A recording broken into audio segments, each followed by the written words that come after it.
नमस्कार विद्यार्थी मित्रांनो, स्वागत आहे तुमचा पुन्हा एकदा आपल्या स्मार्ट विद्यार्थी या यूट्यूब चॅनलमध्ये.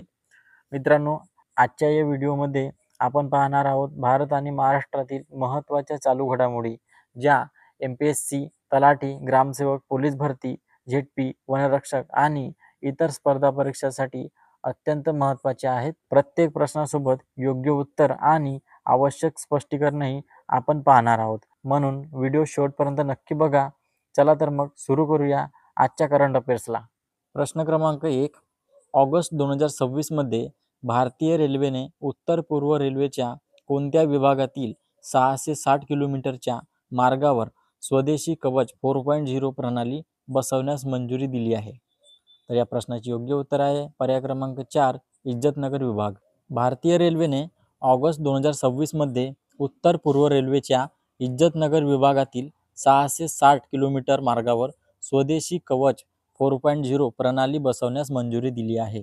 इज्जतनगर विभाग हा भारताच्या उत्तर प्रदेश राज्यातील बरेली जो शहर आहे त्याचा एक भाग आहे. या प्रकल्पाचा अंदाजित खर्च सुमारे 255 कोटी रुपये एवढा आहे. या मंजुरीपूर्वी भारतीय रेल्वेने दिल्ली मुंबई आणि दिल्ली हावडा कॉरिडॉरसह 1452 किलोमीटरच्या मार्गावर कवच 4.0 आवृत्ती कार्यरत केली होती. कवच प्रणाली म्हणजे काय? तर ही भारताची स्वदेशी स्वयंचलित ट्रेन संरक्षण प्रणाली आहे, जी ट्रेनची समोरासमोर होणारी टक्कर आणि सिग्नल ओलांडणे यासारखे मोठे अपघात रोखण्यास मदत करते. पुढचा प्रश्न. पाकिस्तानने 2029 मध्ये चीनच्या चांग-ई-8 या अंतराळ यानासोबत चंद्रावर पाठवल्या जाणाऱ्या आपल्या पहिल्या चंद्र रोवरचे नाव काय ठेवले आहे? तर जिन्ना-1 हे त्या रोवरचे नाव ठेवण्यात आले आहे. पाकिस्तानने 2029 मध्ये चीनच्या चांग-ई-8 अंतराळ यानासोबत चंद्रावर पाठवल्या जाणाऱ्या आपल्या पहिल्या चंद्र रोवरचे नाव जिन्ना-1 ठेवले आहे. या नावाची घोषणा पाकिस्तानची अंतराळ संशोधन संस्था सुपार्को याद्वारे करण्यात आली आहे. तर सुपार्को ही पाकिस्तानची अंतराळ संशोधन संस्था आहे आणि मिशनचे उद्दिष्ट आहे की हा चंद्र रोवरच्या दक्षिण ध्रुवावर वैज्ञानिक संशोधन आणि शोधासाठी पाठवला जाईल. जिन्ना-1 चंद्राच्या पृष्ठभागाचे भूविज्ञान, प्लाझ्मा, तेथील किरणोत्सर्ग, वातावरणाचा अभ्यास करेल. पुढचा प्रश्न. आशियातील पहिले वाळवंट थीम असलेले ड्राईव्ह थ्रू नाईट सफारी आणि प्राणी संग्रहालय म्हणजेच झूलॉजिकल पार्क कोठे बांधले जात आहे? तर या प्रश्नाचे योग्य उत्तर आहे जुना डिसा, गुजरात. आशियातील पहिले वाळवंट थीम असलेले ड्राईव्ह थ्रू नाईट सफारी आणि प्राणी संग्रहालय गुजरातच्या बनासकांठा जिल्ह्यातील डिसा, जुना डिसा शहरात बांधले जात आहे. हे आधुनिक पार्क सुमारे 103 हेक्टर सरकारी जमिनीवर पसरलेले असेल आणि अंदाजे 542.14 कोटी खर्चाने विकसित केले जात आहे. या प्रकल्पामध्ये पर्यटकांसाठी एक स्वतंत्र डे झू म्हणजे दिवसाचे प्राणी संग्रहालय आणि सूर्यास्तानंतर निशाचर प्राणी पाहण्यासाठी 5 विशेष नाईट सफारी विभाग समाविष्ट केले. पुढचा प्रश्न. ऑगस्ट 2026 मध्ये केंद्रीय वस्त्रोद्योग मंत्री गिरिराज सिंह यांनी हँडलूम हाट हँडलूम एक्सपिरियन्स सेंटरचे उद्घाटन कोठे केले आहे? तर जनपद नवी दिल्ली येथे त्यांनी या सेंटरचे उद्घाटन केले आहे. ऑगस्ट 2026 मध्ये केंद्रीय वस्त्रोद्योग मंत्री गिरिराज सिंह यांनी हथकरघा हात आणि हथकरघा अनुभव केंद्रचे उद्घाटन नवी दिल्लीत जनपद येथे केले आहे. याचा उद्देश आहे की भारताचा समृद्ध हातमाग वारसा वाढवणे आणि पारंपरिक ज्ञानाचे समकालीन डिझाईन, उद्योग आणि किरकोळ व्यापार रिटेल सोबत एकाच छताखाली प्रदर्शन करणे हा या मॉडेलचा मुख्य उद्देश आहे. पुढचा प्रश्न. ऑगस्ट 2026 मध्ये भारतीय वायुसेनाद्वारे रोटर क्लॅप 3 सैन्य सराव कोठे आयोजित केला गेला आहे? तर योग्य उत्तर आहे जैसलमेर, राजस्थान. रोटर क्लॅप 3 लष्करी सराव स्थळ आहे Pokhran field firing range, Jaisalmer, Rajasthan. कालावधी आहे 1 ते 2 ऑगस्ट 2026 आणि यामध्ये सहभागी दल आहेत भारतीय वायुदल, इंडियन एअरफोर्स.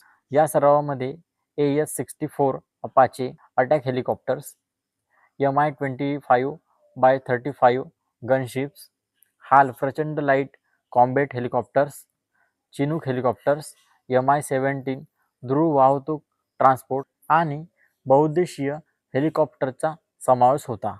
पुढचा प्रश्न, ऑगस्ट 2026 मध्ये भारताने 4000 किलोमीटर मारक क्षमता असलेल्या अग्नी 4 या मध्यम पल्ल्याच्या बॅलिस्टिक क्षेपणास्त्राची यशस्वी चाचणी कोठे घेतली?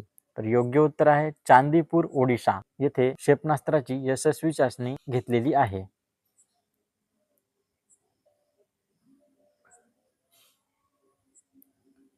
यशस्वी चाचणी 6 ऑगस्ट 2026 रोजी भारताने ओडिशातील चांदीपूर येथे एकात्मिक चाचणी श्रेणी वरून अग्नी 4 या मध्यम पल्ल्याच्या बॅलिस्टिक क्षेपणास्त्राची यशस्वी चाचणी घेतली. ही चाचणी भारतीय लष्कराच्या स्ट्रॅटेजिक फोर्सेस कमांडच्या देखरेखीखाली आयोजित करण्यात आली होती. अग्नी 4 हे भारताने विकसित केलेले स्वदेशी आणि अणुसक्षम मध्य पल्ल्याचे बॅलिस्टिक क्षेपणास्त्र आहे. याची डिझाईन केली आहे संरक्षण संशोधन आणि विकास संस्था म्हणजे DRDO, defence research and development ऑर्गनायझेशनने याची डिझाईन आणि विकास केलेले आहे. याची मारक क्षमता आहे 4000 किलोमीटर, अंदाजे 4000 किलोमीटर याची मारक क्षमता आहे. या मिसाईलची वैशिष्ट्ये आहे, अग्नी 4 हे 2 टप्प्याचे म्हणजे 2 स्टेज आणि घन इंधनावर म्हणजे सॉलिड फ्यूल वर आधारित जमिनीवरून जमिनीवर मारा करणारे बॅलिस्टिक मिसाईल आहे. पुढचा प्रश्न, ऑगस्ट 2026 मध्ये कोणत्या स्थळाला भारताचे 101वे रामसर स्थळ म्हणून घोषित करण्यात आले आहे? तर या प्रश्नाचे योग्य उत्तर आहे पर्याय क्रमांक 2, अरुणाचल प्रदेशमधील ग्वाल लेक. रामसर स्थळ हे पाणथळ क्षेत्र आहे ज्याला आंतरराष्ट्रीय महत्त्व दिले जाते. हे अरुणाचल प्रदेशातील पहिले रामसर स्थळ आहे. हे सरोवर लोहित जिल्ह्यातील कमलांग व्याघ्र प्रकल्प आणि वन्यजीव अभयारण्याच्या आत स्थित आहे. रामसर स्थळ म्हणजे काय? रामसर स्थळ हे असे पाणथळ क्षेत्र आहे ज्याला आंतरराष्ट्रीय महत्त्व दिले जाते. इराणमधील रामसर शहरात 1971 मध्ये स्वाक्षरी झालेल्या आंतरराष्ट्रीय कराराअंतर्गत या पाणथळ जागांची निवड केली जाते. यामध्ये दलदलीचे क्षेत्र, नद्या, तलाव, ओहोळ आणि मानवनिर्मित पाणथळ क्षेत्राचाही समावेश होतो. भारताने 1982 मध्ये या करारावर स्वाक्षरी केली होती. पुढचा प्रश्न, पंतप्रधान नरेंद्र मोदी यांनी ऑगस्ट 2026 मध्ये देशव्यापी नशामुक्त युवा फॉर्म विकसित भारत संकल्प अभियानचा आभासी व्हर्च्युअल पद्धतीने शुभारंभ कोठून केला? तर पर्याय क्रमांक 4, नवी दिल्ली या प्रश्नाचे योग्य उत्तर आहे.